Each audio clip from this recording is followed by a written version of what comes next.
सभी देशवासियों को मेरा प्रणाम। सज्जनों,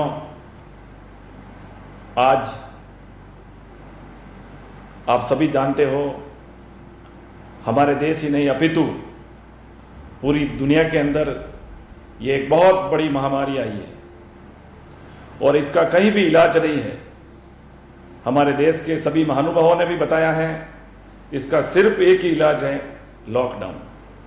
लॉकडाउन में आप घर रहिए, सुरक्षित रहिए, तभी हम सभी देशवासी सुरक्षित रहे। और आप सभी देशवासियों से मेरा इतना ही निवेदन है कि आज हमारे इस देश के अंदर चाहे भारत सरकार हो या राजस्थान सरकार हो, पूरे तन मन से सेवा दे रहे हैं। समाज सेवी संस्थाएं, अनेक प्रकार के संगठन इस देश के अंदर सेवा, समर्पण और त्याग की भावना से काम कर रहे हैं।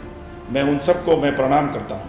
और सज्जनों, कभी कभी ये देखने में आ रहा है कि कुछ लोग लॉकडाउन का पालन नहीं कर रहे। मेरा उनसे इतना ही अनुरोध है कि आप अपने परिवार के साथ और पूरे देश के साथ एक धोखा कर रहे हो। और धोखा ही नहीं, अभी तो मैं तो ये कहना चाहता हूं, आप बहुत बड़ा पाप कर रहे हो। ये भी देख रहे हैं कि कई गाँव में, अनेक गाँव शहरों के अंदर जहाँ महिलाएं डॉक्टर्स लगी हुई है, जहाँ महिलाएं पुलिस अधिकारी लगी हुई है, जिनके 1-1, 2-2 साल के बच्चे हैं और उन बच्चों की परवरिश भी वो दूसरों के सहारे छोड़कर खुद जी जान से लगी हुई है।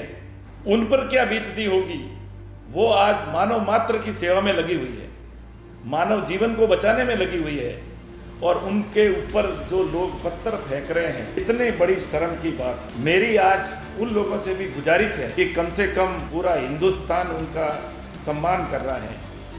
आप लोग भले ही सम्मान मत करो, लेकिन कम से कम अपमान तो मत करो। और आज उन लोगों पर क्या बीतती होगी जो दिन रात हमारी सरकारें, हमारा प्रशासन, हमारी समाज सेवी संस्थाएं, संगठन, चाहे वो उपखंड अधिकारी महोदय हो, पुलिस के अधिकारी हो, डॉक्टर्स हो, अनेक जो संस्थाएं काम करें, उनके ऊपर कितना उनको पीड़ा महसूस हो रही होगी। इसलिए आपको पुनः अनुरोध है कि इस लॉकडाउन का पूरा ईमानदारी से पालन कीजिए। देशवासियों से इतना ही निवेदन करना चाह रहा हूं कि सरकार अपना राजधर्म निभा रही है, उसी प्रकार हम भी एक नागरिक धर्म हमें अपनाना चाहिए, निभाना चाहिए। आज इस दुख की घड़ी के अंदर हम सबको तन से, मन से, धन से या भावनाओं से इस देश के साथ रहना चाहिए। देशवासियों से निवेदन करता हूं, और विशेषकर आज हमारी देश की सेवा में प्रशासन, डॉक्टर्स, पुलिस अधिकारी, सफाई कर्मी, समाज सेवी संगठन, विधायक महोदय एवं विशेषकर उपखंड अधिकारी महोदय, सुमेरपुर के पूरी टीम जो इस सेवा में लगी हुई है, उन सबको मेरी तरफ से मैं नतमस्तक होकर के प्रणाम करता हूं। और ये प्रणाम आपकी सेवाओं को, आपके समर्पण को, आपके त्याग को कर रहा हूं। निश्चित रूप से आप इस देश के लिए नहीं, मानव जाति के लिए आप एक मिसाल कायम कर रहे हैं। सज्जनों,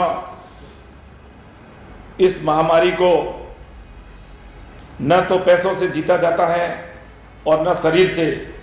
इसलिए मेरा निवेदन करना चाहता हूं कि अगर लड़ाई में, इस कोरोना की लड़ाई में अगर शामिल होना है, तो हमें एक इंसानियत धर्म भी निभाना चाहिए। सरकार अपनी मेहनत खूब कर रही है, कोई कमी नहीं रख रही है, लेकिन इस महामारी के अंदर आज हमारे समाज के जो अंतिम पंक्ति में जो व्यक्ति खड़ा है, जो गरीब है, जो निहत्था है, जो असहाय है, उस तक जो व्यवस्था है सरकार पूरा प्रयत्न कर रही है, फिर भी पहुंच नहीं पा रही है। इसलिए मेरा इतना अनुरोध है, पूरे देशवासियों से अनुरोध है, अगर वाकई में इस कोरोना की लड़ाई में अगर शामिल होकर सेवा करना चाहते हैं, तो मेरा निवेदन इतना ही है कि एक दिन हम सब देशवासियों को या तो तन से या मन से या धन से, अगर ये संभव न हो तो कम से कम एक दिन का उपवास रख करके, और जो एक दिन का उपवास का जो भोजन बचता है, उस भोजन को हमारे समाज में जो अंतिम पंक्ति में जो व्यक्ति खड़ा है, जो निहत्ता, जो असहाय है, जो निर्धन है, जो निर्बल है, उस तक पहुंचाकर आप एक बहुत बड़ा पुण्य कमा सकते हो। और सज्जनों, ये जीवन में कभी मौका नहीं, भगवान करे ऐसा मौका कभी न मिले, आज हमें मौका मिला है, इसका उपयोग करना चाहिए। मैं हमारे श्रीमान उपखंड अधिकारी महोदय राजेंद्र सिंह जी साहब को, सीआई साहब को, ईओ साहब को, सफाई कर्मी साहब, जितने भी सफाई कर्मी हैं, समाज सेवी हैं, हमारे विधायक महोदय हैं, जोराराम जी कुमावत, उन सबको बहुत बहुत तहे दिल से, अंतरात्मा से बहुत बहुत बधाई देता हूं कि आप जिस काम में लगे हो, ईश्वर आपको और ताकत दे और इस काम को और जितना जल्दी, मतलब जितना ज्यादा हो सके उतना करते रहिए। ये तो आप लोगों के कोई पुण्य का कर्म है, पूर्व जन्म के कोई पुण्यों का कर्म है। जब आपको ऐसा मौका मिला है, निश्चित रूप से आप इस सेवा को तन मन धन से कीजिए। आप सभी को बहुत बहुत बहुत बहुत धन्यवाद। एक बात का और दुख होता है कि जब हम टीवी पर बैठकर देखते हैं, आपस में लोग, बहुत पीड़ा होती है, हिंदू मुसलमान करने लग जाते हैं। सज्जनों, हम हिंदू मुसलमान बाद में हैं, पहले हम एक इंसान हैं, इसलिए हमें इंसान धर्म को निभाना चाहिए कि दुख की घड़ी हमें डरा नहीं सकती है, दुख की घड़ी हमें डरा नहीं सकती है, और कोई भी ताकत हमें हरा नहीं सकती है। जिस पर मेहर हो मोदी सरकार की, दुनिया उसे मिटा नहीं सकती, दुनिया उसे मिटा नहीं सकती।